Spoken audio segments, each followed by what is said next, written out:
first Final Fantasy was ported in Japanese in 1989, a year before it sailed to the US. It was revised for the MSX2, a Microsoft-sponsored device made available by numerous manufacturers. The personal computer's color palette bolstered the game's vibrancy, but the pixel count remained the same. It suffered from new loading times, and games had to be saved on extra blank floppies, but you could have as many saves as you had space. On December 9, 2000, with relationships between Square and Nintendo still frayed, Final Fantasy went handheld for the first time. But instead of the Game Boy Advance, it was released for the WonderSwan Color, a portable device from Bandai. 8 bits of graphical detail were added to the heroes, monsters, and backgrounds, and gameplay elements were included that mirrored updates the franchise had developed in the 13 years since the original launched on the Famicom. Final Fantasy I on the WonderSwan was released the same month the handheld hit stores, could be purchased as a promotional bundle, and ended up being the Swan's top-selling game.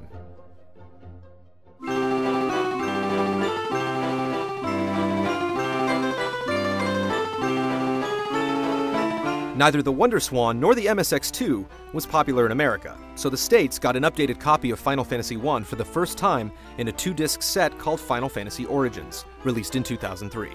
Origins introduced a bestiary and art gallery, along with a remixed musical score tuned to the standard set in Final Fantasy IX, and 2 difficulty settings.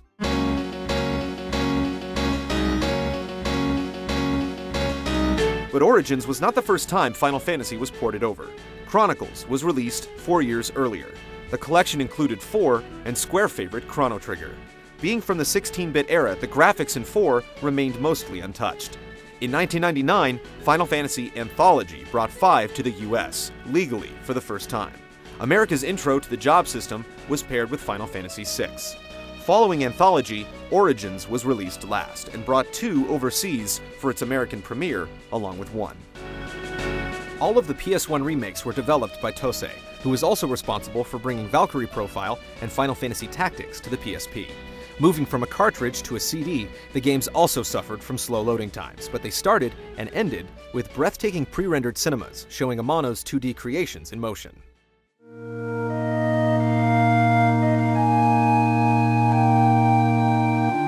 Finally, Nintendo and Square buried the hatchet, likely after Square saw the breakout hit that was the Game Boy Advance. And 2003 saw the release of the first Final Fantasy for the system, Tactics Advance.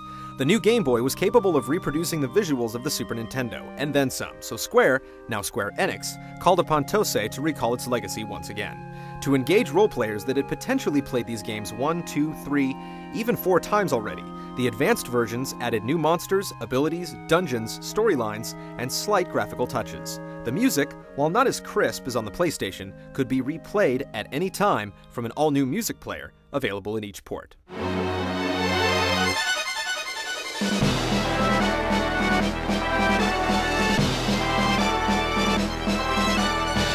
While the PlayStation recreations ended in a compilation of the first 2 Final Fantasies, Tosei began with another joint retelling of 1 and 2 called Dawn of Souls, released in 2004. Dawn of Souls felt similar to the easy mode found in Origins, without the option to play at normal difficulty. These changes were implemented to favor the GBA's family-oriented audience. But the fans weren't left behind. Dawn of Souls featured several added dungeons included in 2 extended mini-adventures you could unlock by completing each game, called Soul of Chaos and Soul of Rebirth. Soul of Chaos took you deep within each of the temples unlocked when you destroyed the 4 fiends one by one. These dungeons were up to 40 levels deep, had randomly generated floors, and showcased bosses returning from Final Fantasy III, IV, V, and VI. Soul of Rebirth mode continued the story of Final Fantasy II into the afterlife, following deceased characters Minwu, Scott, Joseph, and Ricard. You had to unite the fallen warriors and guide them to a makeshift town run by a bewildered Cid, and through a light version of the Emperor's Pandemonium.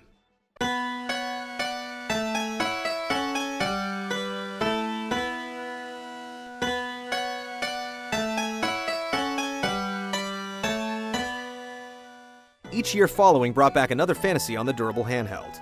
4 opened up a new dungeon called the Lunar Ruins that offered character-specific trials, rewarding the player with some of the most powerful items in the game. Final Fantasy V added 4 new jobs, a 30-floor bonus dungeon, and an additional stage called the Cloister of the Dead. Finally, 6 in 2007 included new spells, summons, and an extended dungeon called the Dragon's Den.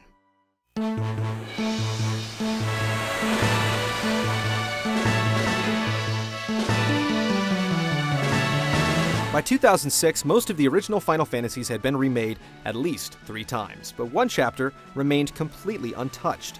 Final Fantasy III, released only for the Famicom in 1990, was reimagined for the Nintendo DS 16 years later in 2006. In addition to being the first time American audiences could legitimately experience the 3rd volume in the numeric saga, it gave the original game a substantial facelift. The overhead view of the earlier games was given a more dynamic feel, and battles were now in 3D. The basic job system and plot development remained primarily the same. 3 for the DS gave the previously anonymous protagonists small introductory stories, but Luneth, Ark, Refia, and Ingus still functioned as all-purpose adventurers, like their nameless ancestors. Cutscenes were added to depict the new characters, and subtle plot elements were fleshed out, but the overall story was unchanged. All of the classic jobs returned, some reflected their more modern titles, and Onion Knight was now a bonus job, as the orphans began as freelancers. Guests also aided the party on rare occasions instead of merely tagging along.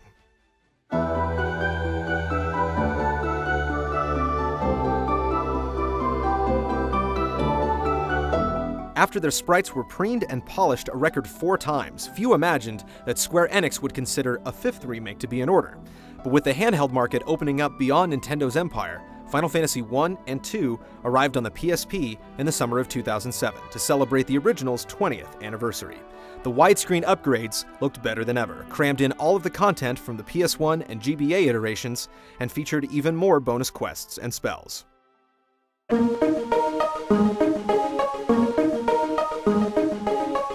While these revisions have come with new dungeons, difficulty levels, and archived information, they've also received adjustments to their dialogue and narration. When dealing with fantasy names and mythological references, words do not translate directly. Making sense of Square is an ongoing source of debate among the Final Fantasy community, and the scripts are constantly being revised and updated to more correctly reflect the original Japanese content. This has been both enlightening and alienating to fans of other languages, as certain aspects were corrected from previous mistranslations, while the others were obscured by concepts that had little to no meaning when translated more accurately. Back in the infancy of Square's role-playing empire, memory and coding requirements were legitimate hurdles for naming and text. This affected both Japanese and English audiences and led to changes such as Goblin being referred to as Imp in the original and several subsequent fantasies. This also forced the early storytellers to work with very limiting dialogue space.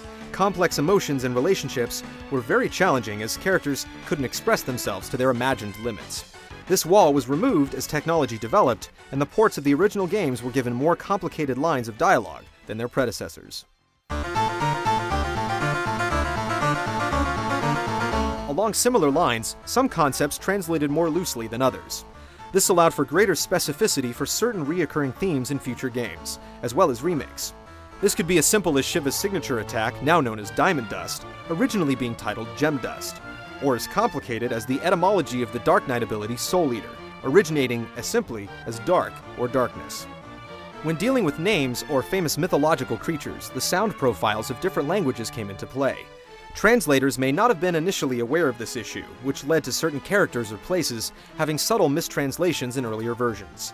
A single letter or sound may have been changed, such as the original kingdom of Corneria in Final Fantasy being corrected to the more anglicized Cornelia. The Fiend of Fire in the first game, Kari, was probably initially intended to be named Kali, after the destructive Hindu goddess. However, she received the moniker Malorus from her Final Fantasy IX incarnation for Origins and Dawn of Souls. Certain sounds that exist in some languages do not exist in others, or may be represented by different letters or combinations. This, in addition to early memory restrictions, turned the translation of certain creatures into a guessing game of sound recognition.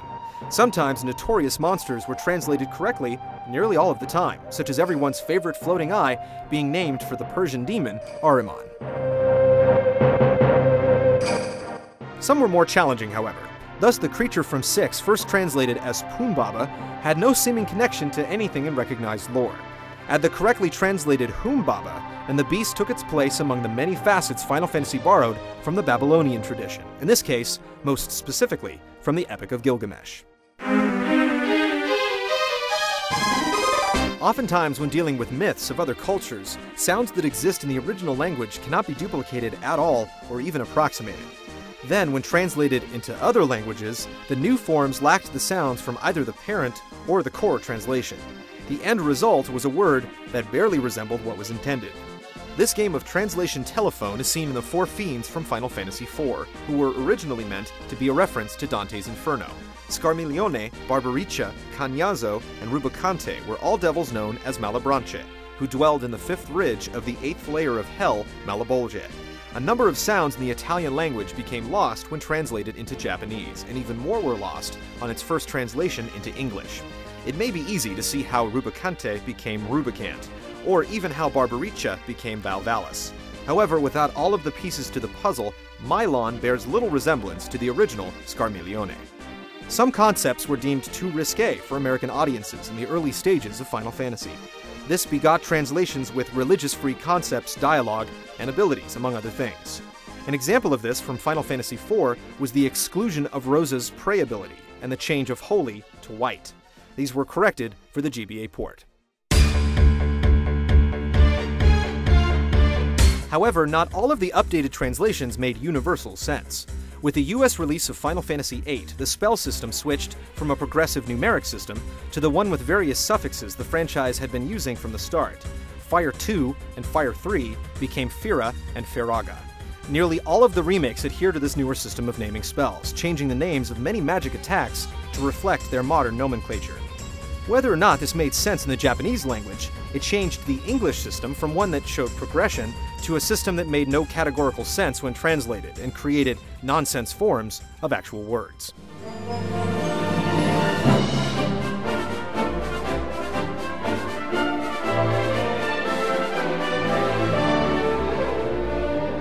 Final Fantasy is not the only series to be remade several times, but it has received more ports than anything else, 17 so far. And those don't include the original localizations, which had language discrepancies fans wouldn't become aware of for another decade. But just like Square is eager to start drawing on a blank slate with each new Final Fantasy, they're also willing to admit when they've made a translation goof, and work continually to get closer to the original version. This means there might still be hidden meanings out there that those with a command of both English and Japanese have yet to discover.